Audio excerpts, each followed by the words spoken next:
दिव्य काशी यात्रा का एक मुख्य आकर्षण है नौका विहार, क्योंकि घाटों पर हम कह सकते हैं अलग तरीके का सौंदर्य आ गया है, बदलाव आया है।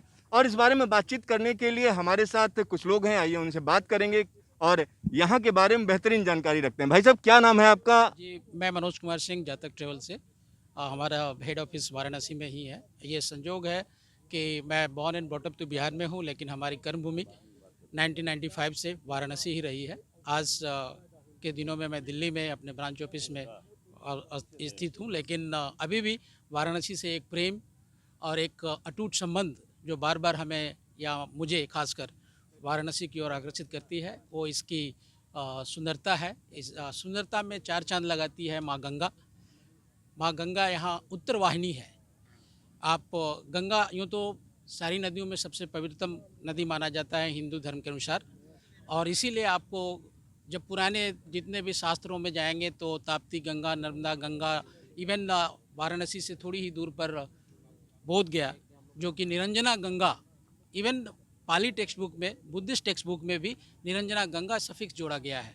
यानी ये सिद्ध करता है गंगा की पवित्रता का। हर नदी, हर नेचुरल, जब आप सनातन धर्म की बात करते हैं तो उसमें नेचर वर्शिपिंग भी है, जिसमें कि हम सारी नदियों को, तालाब को, पर्वत को, ब्रिज को, सभी ऐसे जो हमारे जो इकोसिस्टम में जो इम्पोर्टेंट रोल अदा करते हैं, सभी की पूजा की गई है। पूजा का अर्थ क्या है? सबको धर्म से जोड़ देने से सिर्फ इतना मतलब नहीं निकाल देना चाहिए कि ये धार्मिक चीज़ें हैं। कहीं ना कहीं उसका एक और पहलू है जो कि आम आदमी नहीं समझ पाता है। उसके धर्म से जोड़ने का अर्थ होता है उस चीज़ को हम नेक्स्ट जनरेशन के लिए अच्छे स्वरूप में रखें। अच्छे स्वरूप में रखने की बात है। जी यहाँ पर जब प्रधानमंत्री मोदी कहते हैं माँ गंगा ने बुलाया है, जी। तो तमाम विपक्षी पार्टियां जो है उसको अलग दृष्टिकोण में लेती हैं। क्या मोदी जी का जो है सांसद बने हैं उसके बाद बनारस में कुछ बदलाव दिखा आप लोगों को? बहुत बड़ा बदलाव है। मैं कोई पॉलिटिकल पार्टी से नहीं, मैं एक टूर ऑपरेटर हूँ। और जहाँ तक बात है, कहा तो जाता है कि हमारा ये हेरिटेज सिटी है, heritage city of India is Varanasi. यहाँ आज नहीं, सैकड़ों साल से, या जब से इनबाउंड टूर ऑपरेशन शुरू हुआ है, हज़ारों की संख्या में, लाखों की संख्या में टूरिस्ट आ रहे हैं वाराणसी में कल्चरल एक्टिविटीज़ को देखने के लिए। पूरे पूरे ये जो वाइब्रेंट लाइफस्टाइल है वाराणसी का, जो माइक्रोकॉस्मिक लाइफस्टाइल है वाराणसी का, उसको देखने के लिए, उसको, उस अनुभूति को वो जीना चाहते हैं, तभी आते हैं। आज जो सौंदर्यीकरण आपको नज़र आएगा पूरे वाराणसी में, not only Kashi Dham corridor जो आज बनकर तैयार हुआ है, मोदी जी की कृपा से ही हुआ है, वो उनका लाख लाख तहे दिल से हम लोग शुक्रिया अदा करना चाहिए हर हिंदू को, और हर उस स्टेक होल्डर को जो इस टूरिज्म का पार्ट है, क्योंकि ये आने वाले दिनों में बहुत बड़ा अट्रैक्शन साबित होने वाला है। संयोग से श्री रामायण यात्रा का जो सर्विस प्रोवाइडिंग हम लोगों को जातक ट्रेवल्स को मिला था, और उसके बाद, उस रामायण यात्रा के बाद ही, जबकि वो करीब करीब 1 लाख पर पर्सन का वो टूर है, जो कि इंडियंस के लिए काफ़ी है। 16 नाइट 17 डेज़ का 1,02,000 समथिंग है। सेकंड एसी में वो 84,000 समथिंग है।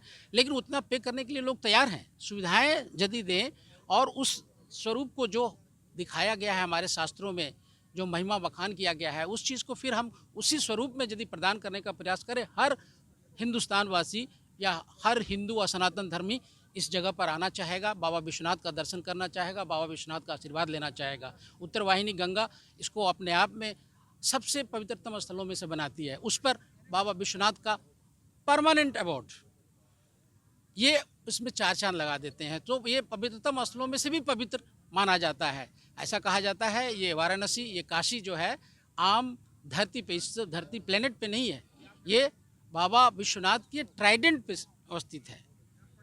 तो ये जो लीजेंड्स है उसके उसकी ओर भी ध्यान दें तो इसकी जो व्याख्याएं हमारे पुराणों में, हमारे जितने पुराने ग्रंथों में किया गया है, वो अनंत हैं।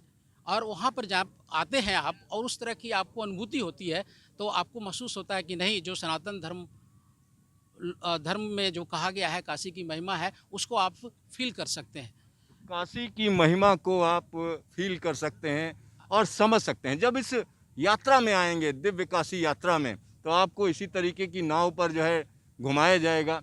और इस समय तो एक्टिविटी बहुत ज़्यादा नहीं है, लेकिन एक्टिविटी भी बढ़ेंगी। आने वाले दिनों में हम कह सकते हैं गंगा आरती भी यहाँ पर एकदम जोर शोर से ढेर सारे लोग उसमें शामिल होते हैं और एक उत्सव की तरह उसे रखा जाता है सामने, और तमाम लोग उसमें शामिल होना चाहते हैं। तो भाई साहब, आपका शुभ नाम क्या है, और जो जिस तरीके का टूरिज्म की यहाँ पर बात हो रही, रिलीजियस टूरिज्म की बात हो रही है, कितनी संभावनाएं दिखती हैं आपको? मेरा नाम राजेश है, मैं ट्रेल ब्लेजर टूर से हूँ। मल्टीपल फोल्ड में, 1 गुना नहीं, 2 गुना नहीं, 10 गुना टूरिज्म बढ़ेगा। जो इन्होंने रिलीजियस बेल्ट को जो जोर दे रहे हैं, क्योंकि हमारे काफ़ी अच्छा एनआरआई बेस है यूएस में, कनाडा में, ऑस्ट्रेलिया में, और ये लोग अपने बच्चों को पहले इंडिया नहीं लाते थे, और ये खुद तो आते थे लेकिन इनके बच्चे नहीं आते थे। और मैंने अब ये ट्रेंड देखना शुरू किया है, हमारे पास जो भी बुकिंग्स क्वेरीज आ रही हैं आगे के लिए, वो उनको रूट्स टू इंडिया ऐसा प्रोग्राम निकाल रहे हैं जिसमें वो अपने बच्चों को ले जाके दिखाना चाहते हैं, ये हमारा काशी है, ये हमारा राम मंदिर है, ये हमारा सोमनाथ है, ये हमारा द्वारका है। ये चेंजेस मेरे 28 साल हो गए ये काम करते हुए, लेकिन ये जो मैंने चेंजेस जो लास्ट 2 साल में देखे हैं, एक अलग वाइब्रेशन है, एक अलग वाइब्रेशन। बिकॉज मैं अभी रिसेंटली दिसंबर में गया था सोमनाथ, द्वारका, जो रिलीजियस बेल्ट में ऐसा काम कभी नहीं हुआ। ऐसा नहीं है, मैं भी जैसे इन्होंने कहा कि ये किसी पॉलिटिकल पार्टी के नहीं है, मैं भी किसी पॉलिटिकल पार्टी का नहीं हूँ, बट हाँ, मैं प्रो टूरिज्म हूँ। मेरे इंडिया में अगर कुछ अच्छा हो रहा है तो तारीफ़ करनी है। और ऐसा नहीं है, देखो इंडिया इतना डाइवर्स है, ऐसा नहीं है कि सिर्फ हिंदू है या इस्लाम को मानने वाले हैं या जैनिज़्म को मानने वाला है।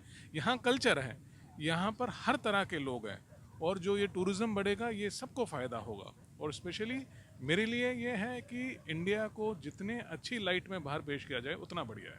तो ये टूरिज्म सबको फ़ायदा देगा, ख़ास तौर पर इससे जुड़े हुए लोगों की अगर हम बात करें तो सिर्फ अपने लिए नहीं कमाते हैं, तमाम लोग इनके साथ काम करते हैं।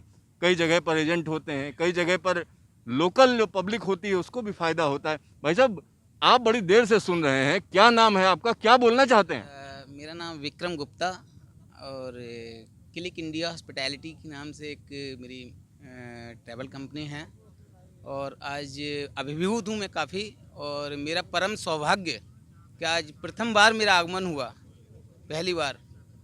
बनारस पहली बार आए हैं आप? यस, बनारस। बाबा विश्वनाथ की असीम अनुकंपा और रही मेरे ऊपर कि उनकी नगरी आज काशी गंगा घाट पर मुझे ये सौभाग्य प्राप्त हुआ है। और अभी बात चल रही थी संभावनाओं की, तो संभावनाएं तो अपार हैं यहाँ के, तो एक अपना अलग ही गौरव है काशी का।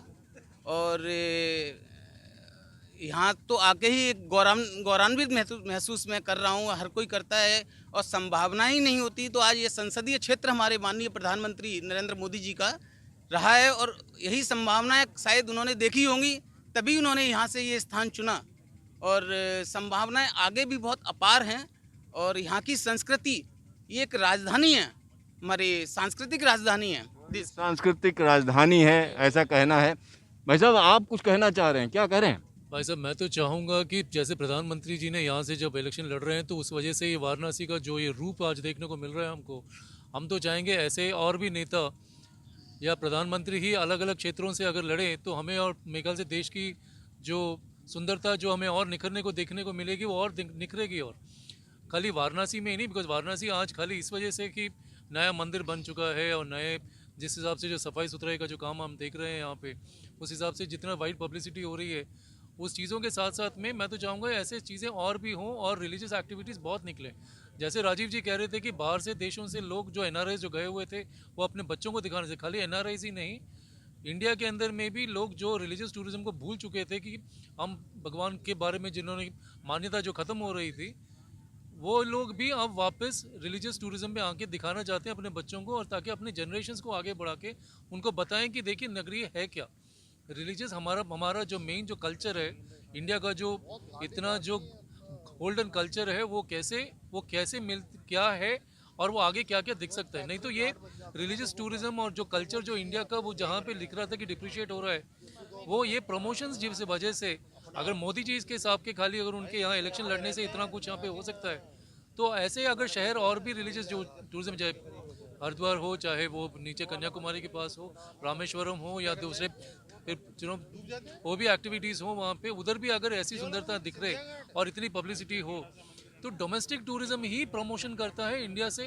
बाहर के लोगों को इंडिया में आने के लिए। यहाँ पर एक बड़ी अच्छी बात कही है, एक बड़ी चीज़ कही, क्योंकि अगर अपने अपने क्षेत्र का ही आप सोच लें, यानी जो भी सांसद हैं या जो लोग हैं, जो पॉलिटिकल लोग हैं, वो कहीं ना कहीं अपने क्षेत्र के विकास के बारे में सोच लें कि किस तरीके से जो लोकल जगहें हैं उनको बेहतरीन तरीके से दिखाया जाए। देश के अंदर कमी नहीं है, चाहे आप मदुरई चले जाइए या आप जो है रामेश्वरम चले जाइए या आप केरल एक इस तरीके की जगह है जहाँ पर टूरिज्म एक हम कह सकते हैं प्रोफेशन की तरह एक इकोनॉमी का बड़ा हिस्सा है। इसी तरीके की तमाम जगहें देश के अंदर हैं, पुरानी चीज़ें हैं जिनके बारे में लोग जानना चाहते हैं। और सबसे बड़ी बात यह है, जो एनआरआईज हैं वो अपनी रूट्स को जानना चाहते हैं, वो जानना चाहते हैं कि हम कहाँ के हैं, क्या कल्चर है हमारा, अपने बच्चों को वो दिखाना चाहते हैं।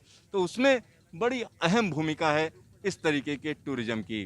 कैमरामैन DK शर्मा के साथ सिद्धार्थ, न्यूज स्टेशन, वाराणसी।